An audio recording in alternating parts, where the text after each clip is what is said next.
Dulu saya buka ini usaha sendiri, usaha di percetakan, buka mesin fotokopi.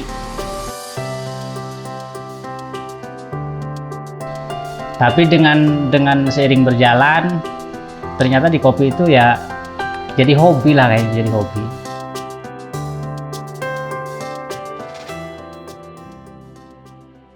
Saya Nur Rahman, umur 32. Kalau petani kopi saya udah ada 10 tahun.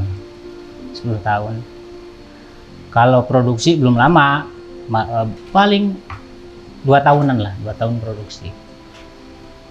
Kayaknya dulu kan saya kerja di Jakarta, berapa tahun di Jakarta, tapi karena jenuh terus saya pulang kampung.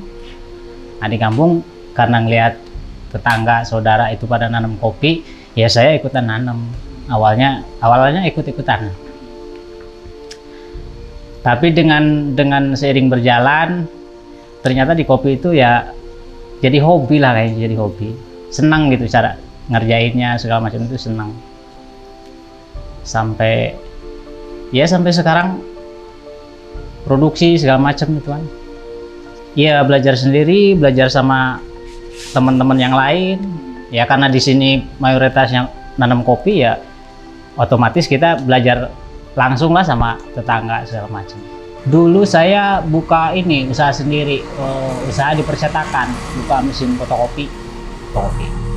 Jadi jauh ya dari percetakan? Iya jauh, sebetulnya nggak nyambung lah, cuman ya bagaimana, apa hobi apa bagaimana itu. Jadi senang sistem kerja di kopi itu, tani senang, nyenengin lah. Kenapa sih alasan terbesar kita untuk memilih beralih itu dari percetakan ke dunia kopi ini?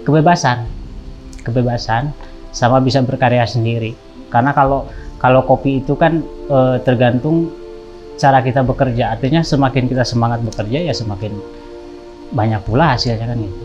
Kalau gendala nggak terlalu banyak sih. Tapi mungkin bukan gendala di awal nanam, justru gendala di apa ya, nggak sesuai lah. Sekarang gini, dulu dari 4 tahun yang lalu harga kopi sampai sekarang itu istilahnya nggak ada kenaikan.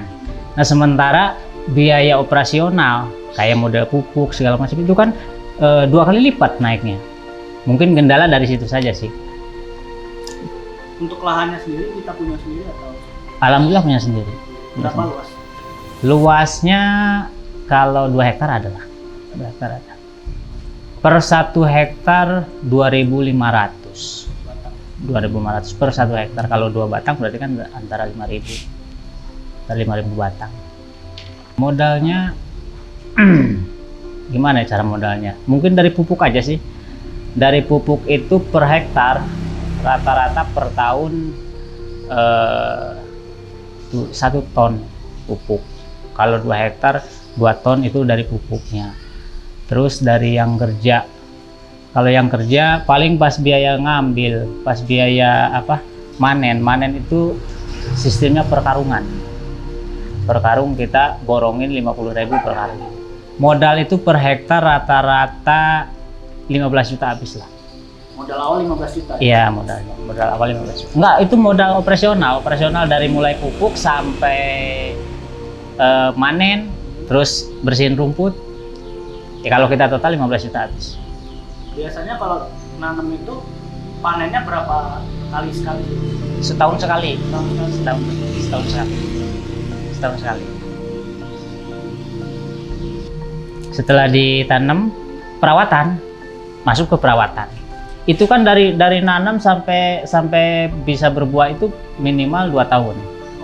Minimal 2 tahun. Artinya dari pertama nanam sampai umur 2 tahun itu kan fokus ke perawatan.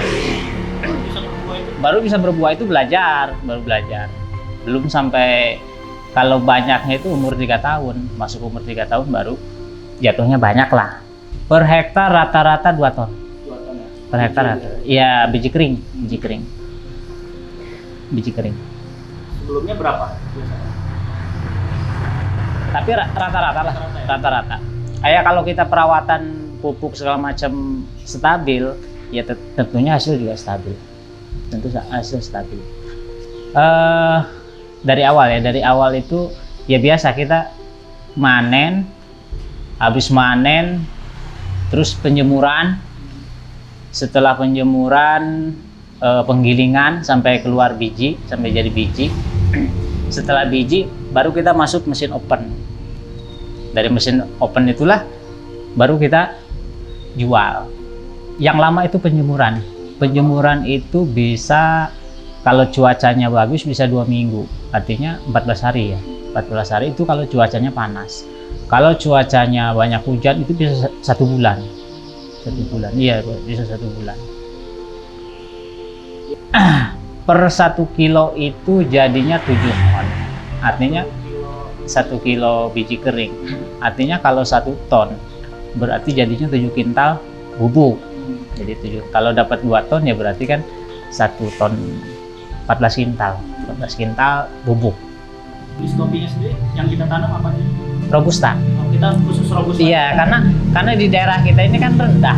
Daerah kita ini kalau ditanam Arabica misalkan itu nggak cocok. Jadi paling nggak ya robusta lah yang masih bisa produksi bagus. Biasanya kalau untuk distribusi kita sendiri kita pasarinnya kemana sih pasarnya? Ke KP-KP, ke warung-warung ya, warung-warung kecil biasa. Tapi yang lebih banyak ke warung-warung kecil aja sih. Kita kan masih istilahnya masih pemula lah, belum bisa jual ke pasar-pasar gede. Tapi bisa sampai keluar kota nggak? Ada juga yang keluar kota. Sampai ke Jakarta ada, sampai ke Bandung ada. Kalau nama kopi kita sendiri kopi apa? Sri Menganten. Sri Menganten. Nama kopi Sri Menganten. Sri Menganten itu sebetulnya desa. Itu kan desa kita. Desa kita itu kan Sri Menganten. nggak ada makna, tapi karena kita lahir dari Sri Menganten, kita pingin bawa juga lah nama Sri Menganten itu hadir ke dunia kopi. Untuk saat ini ada ini nggak sih dampak nggak sih ada pandemi ini?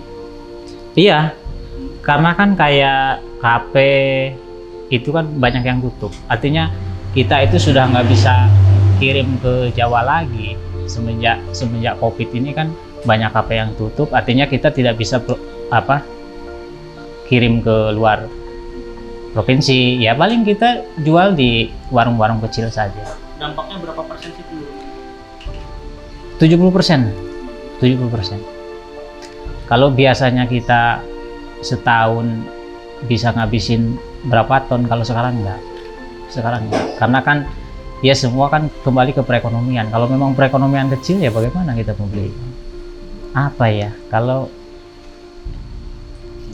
ini kan masalahnya bukan dorongan. Jadi kita itu senang dengan proses pengolahan, proses apa ya? Ya semua proses di situ kita senang gitu. Artinya ya walaupun kesininya ada masalah kendala keuangan, penjualan segala macam, tapi sebetulnya di proses kopi itu kita senang lah, istilahnya senang mengerjakannya. Kopi itu kan apalagi laki-laki, kopi itu kan kalau dibilang kayak kalau nongkrong kita kalau nggak ada kopi kan nggak artinya teman setia lah kayaknya kalau kopi itu. Setiap kita nongkrong harus ada kopi, kita bertamu kopi. Jadi kopi itu kayak kalau saya itu kayak kemana saja saya ngelihat itu kopi gitu loh.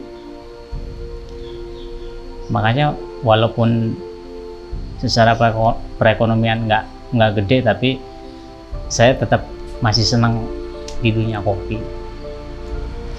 senang berkarya lah di kopi.